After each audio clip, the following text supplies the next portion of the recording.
saltar que los 22 años, pero y todo el tiempo que nosotros duramos en posesión española. Ustedes lo que no quieren entender es que los haitianos nos ayudaron a nosotros a sacar a los españoles de la isla y nosotros como quiera le dimos la espalda. Eso es lo que ustedes no quieren entender, que la historia, yo lo vengo diciendo, la historia que nos contaron en la escuela no es la historia de verdad. No es la misma historia, porque es que nada más nos están contando la historia del colonizador, donde está la historia de la víctima.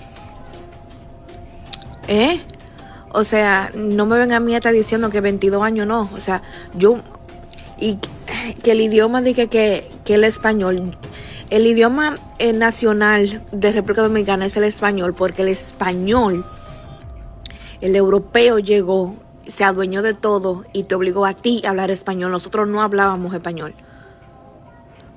O sea, el lenguaje taíno no era este que nosotros